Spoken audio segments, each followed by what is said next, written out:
Magandang naging first round ng Gilas, tinalo natin ang pinakamalakas sa division ng Riga Latvia OQT at ito ay ang home team mismo na Latvia at panalo rin sana tayo laban sa team ng Georgia dahil maraming pagkakataon na nakalamang sana tayo sa fourth quarter at sa huling minuto ng laro pwede pa ang overtime pero hindi na nga rin tinuloy ng Gilas team o ni Coach Tim Cone na itabla pa ang score para sa overtime. Sinigurado na nila ang spot sa semis, hindi na kailangan na bigyan pa ng pagkakataon ang Georgia para magkaroon ng malaking kalamangan kung sakali na nagka-overtime nga. Good news naman dahil nga sa maganda ang resulta ng medical exam ni Kay Sotto, malinis ang kanyang x-ray pero may konting soreness pa rin ang katawan ng isa nating Gilas big na si Kay Sotto at ipapagpag na lang ni Kay ito dahil malinis ang medical niya, lalong-lalo na ang kanyang x-ray. Dadaanin na lang siguro sa Alaksan at maglalaro sa semis dahil kung walang Kay Sotto magiging imbalance ang loob ng paint para sa Gilas team. Tayo ang madidihado. Ibang-iba pa rin ang Gilas full rotation, Kay Sotto, Junmar, Japet, Oftana, Tamayo para sa mas epektibong gameplay ng Gilas team. Yung 20-40 na score naging 94-96 pa nga, indikasyon na malaki ang pinagbago ng Gilas team at hindi madaling makahabol laban sa tatlong NBA players ng Georgia pero Gilas nagawa ito na merong 20 points na lamang ang team ng Georgia. Olympics, abot kamay na nga natin ito kaya naman kailangan na ibigay na natin ang lalagpas sa best game natin laban sa team ng Brazil at konting scouting report tayo sa lineup ng Brazil at nakita natin na lamang na naman ang Junmar Kay Sotto combo sa loob ng paint at para sa akin dahil pinanood natin ang laro ng Brazil laban sa Cameron at talo pa nga ang Brazil kontra sa Cameron na number 68 sa FIBA rankings kaya maganda-ganda ang chance natin na manalo kontra sa team ng Brazil. Hiling natin basta makapagpahinga ng maayos ang Gilas team, maganda ang ensayo o paghahanda nila laban sa team ng Brazil at maibigay nila ang hihigit pa sa best performance nila kontra sa team ng Brazil dahil malakas pa rin ang team ng Brazil pero kung yung Gilas kontra sa team ng Latvia ang makikita natin kontra sa team ng Brazil ay maiiwan nga rin sa score ang team ng Brazil. Wala nga rin nagkakala na malalaglag ang Montenegro at ang Cameron ang papasok sa semifinals dahil na rin sa main center ng Chicago Bulls ang nasa team ng Montenegro na si Nikola Vucevic pero ibang-iba ang nangyari dito sa Olympic qualifiers sa Riga, Latvia. Nakita natin na lamang ang Kay Sotto at Junmar sa loob ng paint dahil tatlong 6'9 ang pinakamatangkad ng Brazil kaya nagawang talunin ng Cameron ang team na ito. Height advantage ito ang meron tayo. Kay Sotto at Junmar, nakikita natin na magiging maganda ang laro nila sa loob ng paint. Mas nagiging epektibo ang opensa-depensa natin sa loob ng paint dahil nga dito sa combo bigs natin, Junmar at Kay Sotto at para sa akin, mababawasan ang pagiging epektibo ng isa sa kanila kung hindi makakapaglaro yung isa pang big. Parang hindi gaanong gagana ang Fajardo sa loob ng paint at hindi rin gaanong magiging epektibo ang isang Kay Sotto sa loob ng paint kapag walang Junmar Fajardo. Parang kino-complement nila ang laro ng bawat isa. Sa madaling salita, mas malakas ang Gilas sa loob ng paint kapag merong Kay Sotto at Junmar Fajardo at nababawasan rin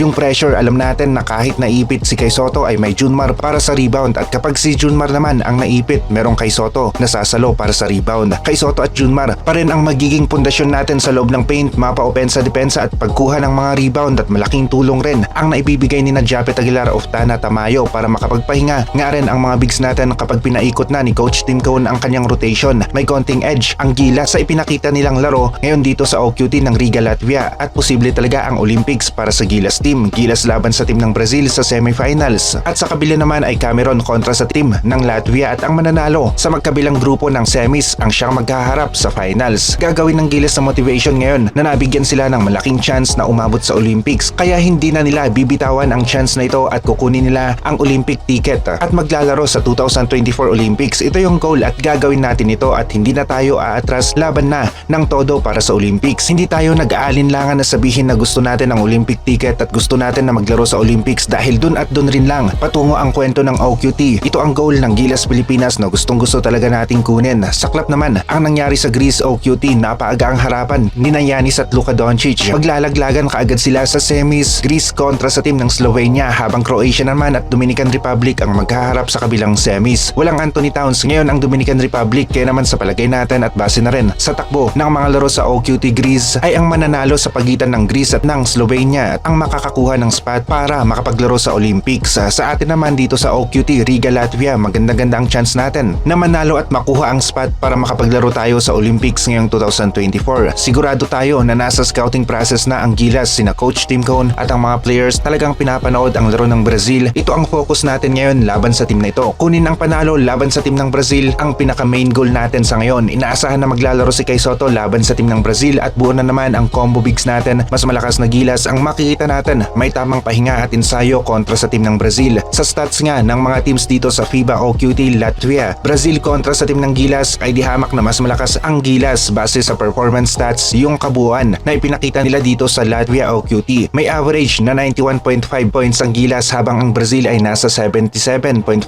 Ibig sabihin mas matindi ang firepower natin dahil na rin kina Justin Brownlee, Dwight Ramos, Chris Newsome, Seiji Perez, Junmar, Kai Soto o sabihin na natin na lahat ng Gilas players de kalidad na mga scorers kahit sino sa Gilas team kayang gumawa ng puntos. Sa rebound naman, angat pa rin ang Gilas, assist at sa lahat na nga ng aspeto ng laro. Pero hindi nangangahulugan na dapat natin na maliitin ang Brazil dahil na rin sa sila pa rin ang number 12 sa FIBA rankings at dapat palaging malakas ang simula natin sa kada laro at kung naging malakas nga ang simula natin kontra sa team ng Georgia ay malamang sa malamang natambakan natin sila. Kaya kung maganda ang simula natin laban sa team ng Brazil at nakuha natin ang magandang momentum kagaya ng ginawa natin sa team ng Latvia ay makakapasok tayo sa finals. Mahalaga sa isang team ang magandang simula kagaya ng ginawa ng Georgia laban sa Gilas. Panalo sila sa laro kontra sa team ng Gilas at yung ginawa naman natin laban sa team ng Latvia, tayo naman ang panalo sa game na ito at ang isa sa dahilan ng mga panalong ito ay ang magandang simula ng Georgia at ng Gilas Pilipinas. Panalo ang kailangan natin dito dahil knockout game na nga, walang cushion quotient, matira ang mas malakas na team sa semifinals ng Latvia Olympic Qualifiers. Prediction natin at malamang sa malamang maghaharap ulit ang Gilas at Latvia sa finals. Isa lamang ito sa pwedeng senaryo pero sa ngayon kailangan na trabahuin ng Gilas ang Brazil, kunin natin ang panalo laban sa team na ito.